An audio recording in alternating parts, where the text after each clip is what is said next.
So I could talk about the quantum perspective of Reiki all day long, but it ties really beautifully into this concept of why does distance Reiki work? So if we're going to stay on this trend of quantum Reiki, and then RJ, I would love to hear your perspective too, but if we're going to stay on this quantum perspective of Reiki, what I really like to talk about here is the entanglement.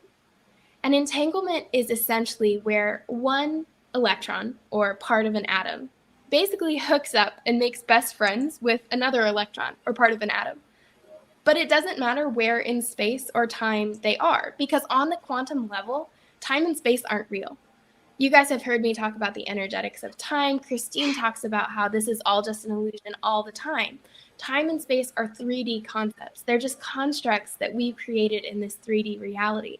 But when you get to the level of energy, energy exists in a whole different realm where time and space aren't real.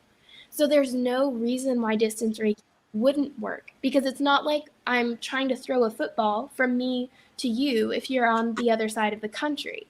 I'm connecting with energy that is fundamentally and already intrinsically playing with itself. And so when I connect to you in a distance Reiki session, all that's happening is I'm using entanglement and the observer effect to allow that energy to connect with you and flow with intention by the power of my intention, setting that intention so that the energy can flow. So these things, we do see them in quantum physics. We see the particles getting entangled and interacting regardless of where they are in time or space. We see things that show us that this really is just an illusion, that energy plays on a much bigger field than anything else that we can see. And then, of course, we have things like the distance Reiki symbol that really, again, helps to channel that intention that we're going to connect with someone across time and space, that we're going to allow our minds to open to the idea that we can use Reiki in a way that transcends our five senses, in a way that allows us to experience this reality beyond what we've seen before. And then we also have the Hermetic Law of Similarity, which, if you haven't looked this up, please look it up after this is over. It's a very fun rabbit hole to go down, but basically it's very similar to this idea of entanglement. It just says that we're all connected. We are all the same. We are all one with each other. And so we have the ability to connect across time, across space, which is why distance Reiki works. RJ, what are your thoughts? I just remember back to when I first started practicing distant Reiki and having a little bit of that self-doubt, right? Like that just, really? Is this really going to work? And then, having a session, doing a session for a client, connecting back with them. Because I know some practitioners will actually have their client maybe on a Zoom call. And I've done it both ways, Zoom call or just pick up the phone and chat with them afterwards. And I also do pendulum work. So it's great because I'll have my little teddy bear in my studio and, here I am, everything's clear and I can ask and talk about the chakras and ask my pendulum to show me. And I will actually get very specific with it. I'll say 0 to 100. 100 is fully open. How open is this chakra? And it is different. And then I'll ask, was that 45%? And it will stop and tell me yes or no, and it will change. And every time I go through this process, and then I reconnect with my client, I get this high. Like seriously, I get like this high because I am so excited to see that it worked. Not that I doubt it. It's just that reaffirming confirmation. And every single time I'm blown away. This is such a fascinating topic for me because I work with it and I see it. And then you get some of those people that are like, oh no, that can't really work. And I'm like, it does. It works. So it's fascinating. And I love, love, love working with distance Reiki. And really for a very selfish reason, because it's just reaffirming to me what Reiki is and reaffirming to me the power of energy, right? Because if distance Reiki is working, then oh my goodness, what does that mean I'm creating in my own life with my thoughts, with my energy?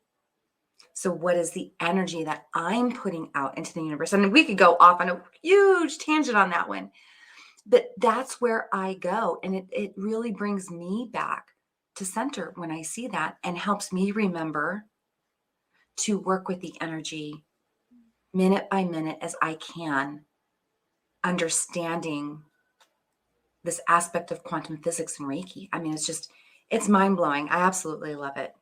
And I'd love to hear what anyone else thinks about this particular subject. I mean, what are your thoughts about the quantum physics of Reiki and distance Reiki? Yeah, I would love to know if Definitely any. share. Yeah. Yeah, has anybody had a distance Reiki session? Because I think, like RJ said, one of my favorite things is going into a session with a client, and even if they're on the other side of the world, or if it's 3 p.m. my time and 2 a.m. their time, and they want to program the Reiki to not arrive with them until 10 a.m. the next day, it's amazing to me that every single time, no matter where or when they are, that Reiki reaches them. And we're able to connect in a way that surpasses everything that our five senses say should be possible. We're able to connect on a deeper level. And it's just absolutely stunning to watch that play out on a grander scale and realize, like you said, RJ, if we can connect with each other in that way, if we can use distance Reiki and connect with each other across an entire world, what does that mean for how we interact with our world and what we're doing every single day in those moments where we have maybe less intention than we do when we're sitting quietly in a Reiki session? It's just the ideas behind it are fascinating. And like you said, we Hmm. could go on a whole other tangent about it, and maybe that's a subject for another webinar. So if you guys want to Right? see that one, comment and we'll make it happen, because obviously we love talking about this. But this Oh, last yeah. point on this slide is truly my favorite, that energy follows intention, and it ties into this, the importance of intention. There are so many times where I get asked questions about, how do I know that the Reiki is going to do what it's supposed to do? Or I don't feel like I'm doing it right. What can I do? Or am I practicing in the way that I should be? Is it going to reach them? All of these questions, really wondering how we can, in a way, control the flow of Reiki. And of course, the most important thing to remember is that we aren't in control. We don't have that power. We're not the faucet that's pushing the water through the straw. We're the straw that's just holding space. And we obviously have to trust and allow that to flow, and we have to put ourselves aside. Like you've heard us say so many times in other events, you have to allow yourself to be put to the side and recognize that you are that channel, that you're just holding space. But along with that, the importance of your intention. To me, the intention is what actually creates the straw. It creates that form for the water to flow through. Without intention, the energy is just energy. Because if our entire world is made of energy and everything is energy, like we just talked about, what it's doing right now is what it will do when we don't set an intention. But when you set an intention, it gives it an objective in a way. It gives it a form, a finalized channel, a direction to take for the healing to flow. That's why things like Hello Full Moon with our lovely snow moon tonight in Leo, that's why things like full moon intentions can be so powerful. That's why things like manifesting work, because you set that intention. And it goes back to that observer effect that I was talking about earlier with quantum physics. It goes back to this idea that the very act of observing an experiment changes the outcome. The very act of looking at your life, living your life, changes your life. So if just looking at it, if just living in it is changing it, which obviously it is, imagine what's possible when you put a little extra presence, a little extra intention, a little more of that conscious connection into it. And so in a Reiki session, when people have these self-doubts or they're wondering if it's working, how to get it to do what it's supposed to do, all of these things, when you're looking at that and you're really questioning these things and you get that sense of self-doubt, I always come back to this idea that intention is key. Because without intention, you don't have a straw. You're just playing with the energy like you are in your day to day. It's the intention that gives it that shape, that allows you to have that container so you can hold space for the client. And it's not about setting an intention of my client's big toe will be healed fully from its infection, which that can be your intention. And that's a really beautiful direction to allow the energy to flow if it's for the greatest and highest good of all involved. But that last sentence that I just said, that's what's really key, is allowing the energy and setting the intention for the energy to flow for the greatest and highest good of all. Because an energy that composes everything in the universe is instantly going to know more about what is for the greatest and highest good than anything that our minds could come up with.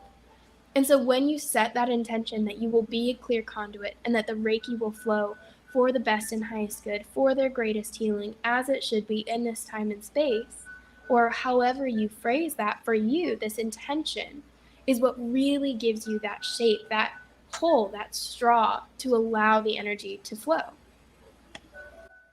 Absolutely. I would love to hear if you set intentions in your practice before a Reiki session.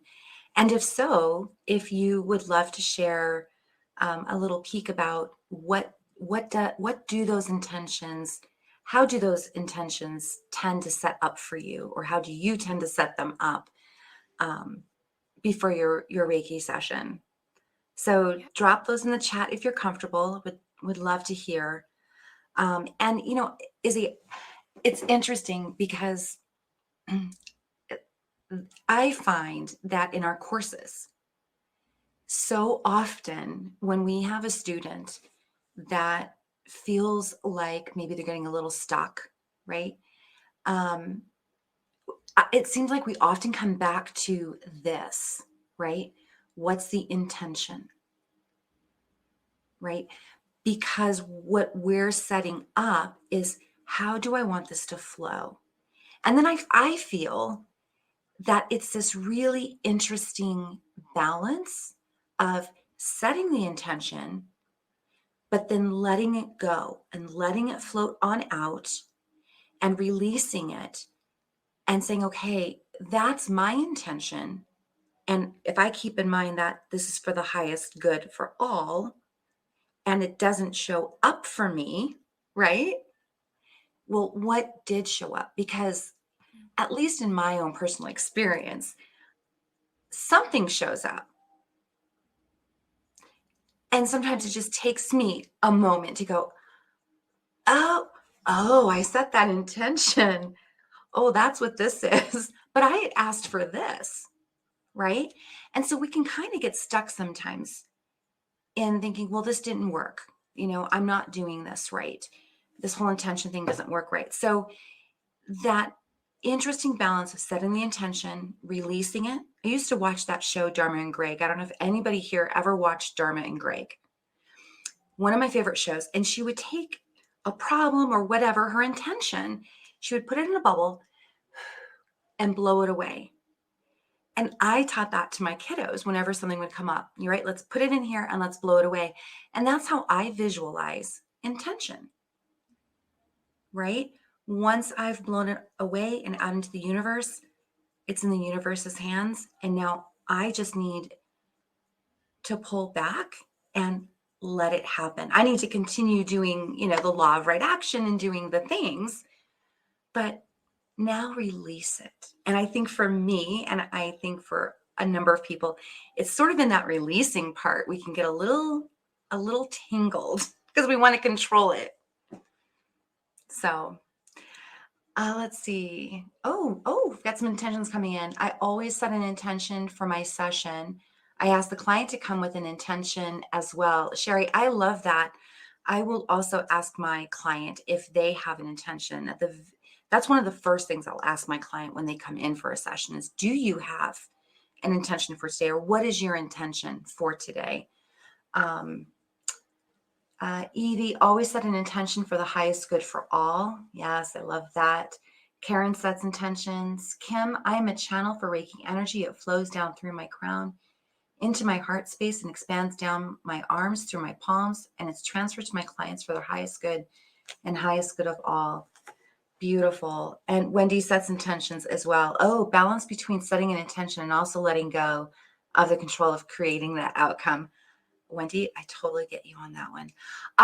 So I'm a shamanic practitioner, and that's a shamanic Reiki practitioner. And my preference is to practice Reiki as a shamanic Reiki session. And so in that, guides are always present of some sort, guides, archangels, deities. It doesn't, like, somebody's there. And it's really funny because I can be in session with a client and somebody will appear and I'll be like, I don't, and this is an energetic conversation, right? So I'm not saying this out loud in front of my client, but I'll be like, I don't get it. Why are you here? And I'm not sure that I connect with why you're here. This doesn't, and they'll literally shut me down. They'll be like, well, that's great. This isn't about you. I'm like, oh yeah, you're right. It's not about me. So that whole, that getting out of ego and practicing from a non-dualistic place, that has really been such a space that I personally intend to go into, right? So like before my day starts, I will set an intention for my day, and it usually runs around practicing my day as non-dualistic as possible. How often can I recognize ego and let it go? Because for me, it's that ego that wants to control. So I don't know if anyone else has that. That's one of the things I'm always working on. Well, and I think that's part of the journey here, if not the journey of being a spiritual being in the human experience, is knowing how to acknowledge your ego as a tool instead of allowing it to try and control and take over. How can you break down, like you said, that duality and come into that unity of accepting and acknowledging all parts of yourself and allowing that to get put aside when it's time for the higher good to come in, which ties in really beautifully to this question of, what if Reiki doesn't work? What if I go through my session and the client didn't feel anything, or they felt maybe something, but the next day they kind of felt the same? Like, what happens if Reiki doesn't work?